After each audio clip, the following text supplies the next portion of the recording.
let's talk a little bit about, we talked about PERS last week, and you guys broke up a lot of the misconceptions. Can we talk about that again? We can talk about that again. Tell me what the latest is. We're talking about it to a lot to our constituents, and either in text or on Facebook or on emails or whatever. People are concerned about it. People are scared. A lot of people don't want, when you start talking about changing something, they don't want any part of change. They don't want to just leave it like it is. Well, the reality is we cannot leave it like it is. At some point in time, we have got to solve what's happening to PERS. It will not affect the people that are currently retired. It will not affect the people who's going to retire anytime soon. But the people that are being hired, at some point in time, we have to change something, or we're not going to be able to accommodate those people. And I don't think it's best for the state of Mississippi to change, to go away from a designated benefit fund like we have, and try to go to IRAs and all that kind of stuff. That works for private businesses, but for the state, where we're not able to compete with private businesses on what we pay, the defined benefit plan is a real attractant to a lot of people that want to know that they're going to make this amount of money through their life, know where they're working, and then to have this when they retire. And that's what we need to solve, that, to make sure that we can continue to hire people in the future that so that they know what they're getting. It's important. It's extremely important to the people that are retired right now, and it's extremely important to the people that are working for the state now, and they want to know that they're going to be able to get their retirement, and we just need to make sure that happens. The bill that's out deals with the board. The board does not have anything to do with the benefits. The board does investments. The board deals with the public entities, and those, and they control pretty much that. But as far as a city employee, they have nothing to do with your benefits. That's a different statute totally, and that's done by the legislature. The legislature is not even thinking about and will not consider changing your benefits. As far as current employees or retirees, that's not going to change. No way is that going to change. As someone said, you can change it if you want to, but it'll take your picture off the wall, and it will. And we know that. And not only that, the legislature's under the same retirement program as any other state employee. So it would be stupid to do it. And so it's not going to happen. But people get nervous, as Gene said, and said, oh my gosh, if they change the board, they're going to do away with my 13th check and all that. We're not. That is not going to happen. I can promise that. I have not found a single legislator that wants to do that for current employees or retirees. New employees, like he said, at some point we're going to have to change that because it's kind of a two-edged sword. What we're doing is we're cutting back, and everyone says cut back government, cut back government. Well, cut back government means employees and wasteful spending in addition to employees. So as you cut back, and then as people retire, you don't have as much money coming into the system, and it creates problems for the board.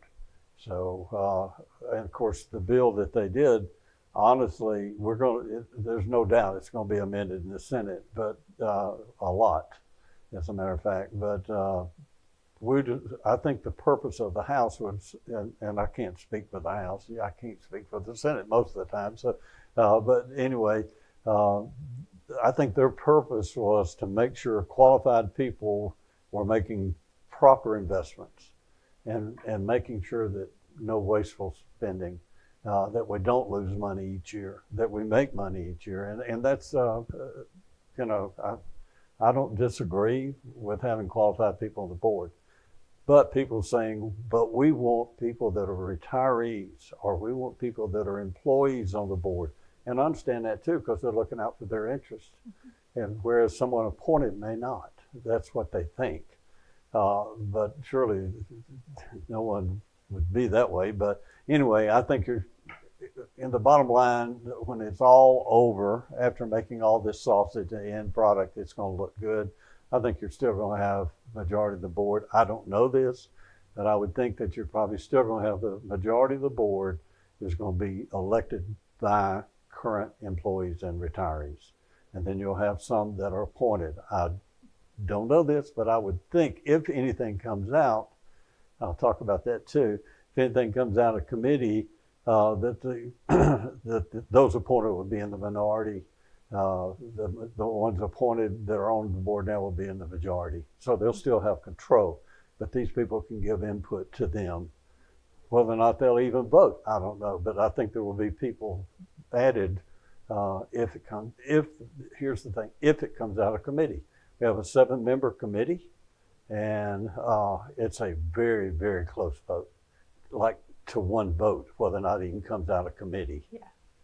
So I'm not sure it's even going to come out of committee, and all this talk's been for nothing, but we'll see. Sure. Well, and to kind of touch on, you talked about having the elected board members and then the appointed board members. Why is it important to have both, do you feel like? Or what's the concept behind that? Well, I would hate to say this, but I will. It's not a popularity contest when you're dealing with $33 billion. It should not be a popularity contest.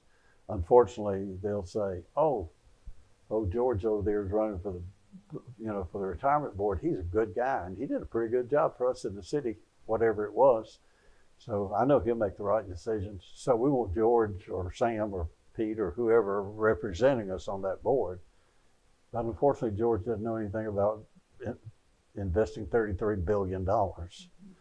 So that's the reason, but that's okay because he is looking out for them. And I think whoever it is, I'm not saying they're doing a bad job. I'm just saying it would help them if they had somebody that's an investment banker, that when these people come and make recommendations to the board on investments, that particular person knows exactly what they're talking about and asks a lot of questions and says, are you sure it'll work? Because in another state, they did this or whatever.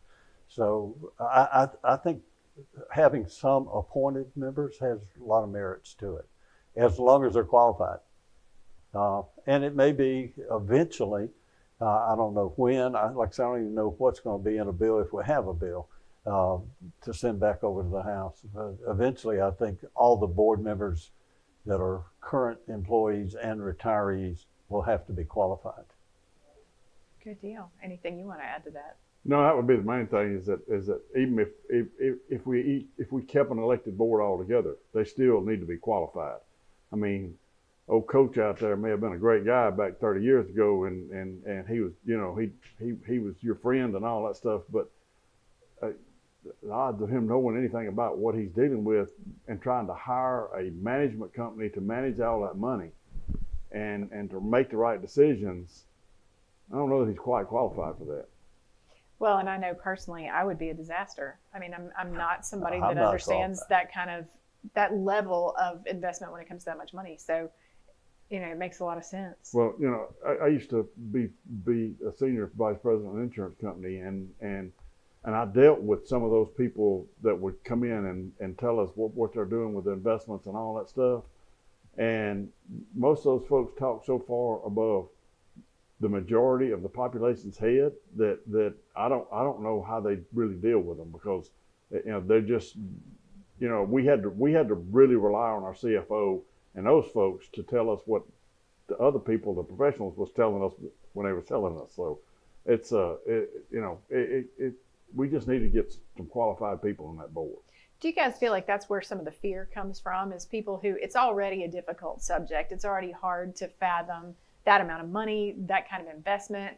And very few of us out here are actually, in an arena where we deal with that often or understand it. Do you feel like that's where some of the worry is coming from the public? That's where most of the worry is coming from. They don't understand. They don't really know what the board does, but they think that their buddy because they elected him. And it's the same thing with the House and the Senate. Most of the people don't really know what we do. But they know us and they like us. They trust us. Everybody in Pearl and Brandon knows Dean Kirby. They know what he stands for. They know who he is. They believe in him. So they don't have to know what's going on with that sausage making down there. They just know that they trust him to make sure what's going to happen is right. And that's the same thing with this board. The people that elected the board, sadly, some of them don't know them. They just vote for them because that's the name they like. But they elected them. They felt like they had a connection to them, so they elected them, and they feel like they're going to take care of them. And when you start talking about the governor and the lieutenant governor appointing somebody that they don't have a clue who it is, and they don't know that they're going to take care of them, and they're going to do what they're supposed to do for them, there's just a certain level of distrust there. And I don't blame them. I just hope they understand the only thing we're trying to do is make sure that their money's taken care of. Absolutely.